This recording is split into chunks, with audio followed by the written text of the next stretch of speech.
Sa wakas ay nagsalita na si Derek Ramsey at binasag ang kanyang katahimikan sa sinabi ng kanyang peraso tungkol sa balitang pagbabalikan ni na John Lloyd Cruz, ang ex-lover ng controversial na actress na si Ellen Adarna na siya ring dati niyang asawa. Nilinaw ni Derek na hindi niya sinusubukang ikumpara ang sarili kay GL tulad na kung sino sa kanila ang mas magandang partner ni Ellen Adarna. Matatandaang naging mag-asawa sina Ellen at John Lloyd Cruz noong 2017 at lumabas lamang noong 2019 ang chismis ng kanilang pag-aaway. Sinabi ni Derek na wala naman ng problema sa kanya kung talagang seryoso ang dalawa na magbalikan sila dahil ayon sa aktor, mayroon namang magandang koneksyon sina Ellen at John Lloyd Cruz dahil sa kanilang anak na si Elias. Lumabas kasi sa mga balita na si Ellen Adarna ang third party sa issue ng hiwalayan nina John Lloyd Cruz at Isabel Santos. Pumutok ang chika tungkol dito nang iulat ng isang kilalang showbiz news portal online ang naging obserbasyon ng mga netizens tungkol sa naganap na unfollowan ni na John Lloyd Cruz at Isabel Santos. Naging indikasyon kasi o palatandaan ng mga netizens ang pag-unfollow kung halimbawang may naghihiwalay ng magkarelasyong showbiz couple o kaya nag-fall out ng mga kakaibigan.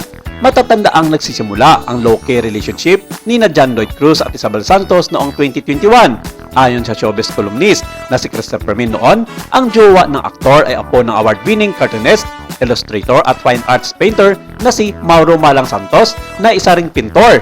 Hanggang sa unti-unting nagiging madalas na rin ang pagpo-post ng dalawa sa social media kung saan makikitang magkasama silang dalawa. Pero sabi nga ng karamihan, walang relasyon na tumatagal kung meron isa na hindi mapagkakatiwalaan. Sa bagay, kalat na rin kasi ang isyu ng pagpamabutihan ni na John Lloyd at Ellen Adarna na sa ngayon ay laman ng media ang kanilang laging pagsasama at pagkikita.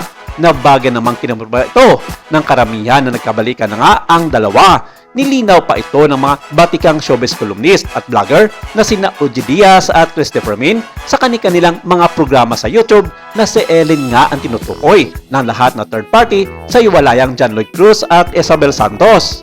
Pero ang lalong nagpainit sa nasabing issue ay ang naging reaksyon ni Derek Ramsey sa balikan nila Ellen Adarna at John Lloyd Cruz kung saan naging mainit sa mata at pandinig ng mga netizens ang kanyang mga binitawang salita mula sa aktres. Sa naging artikulo ng ilang mga showbiz news media portal online, binalaan ito ang aktor na si John Lloyd Cruz sa posibleng mangyari kung gusto nitong makipagbalikan kay Ellen Adarna.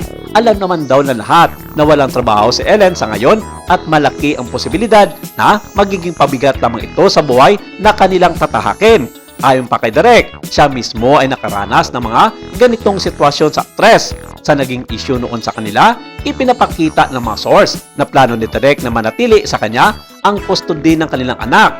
Sinasabi niyang si Ellen ay walang savings at walang trabaho sa panahon ng kanilang kasal at sa kasalukuyan kaya hindi raw siya handa na suportahan ang anak ng mag-isa. Plano rin ni Derek noon na ipakita ang kanyang malakas na pinansyal na estado, mga bahay, mga negosyo at kita na matagal nang dumadaloy bilang patunay na kaya niyang bigyan ng matatag na buhay ang kanilang anak. Kaya bago raw pumasok sa panibagong relasyon si John Lloyd Cruz, mag-isip daw muna ito ng 4 na beses bago magdesisyon gayong hindi man basta-basta magastos ang isang Ellen Adarna upang pakisamahan ito.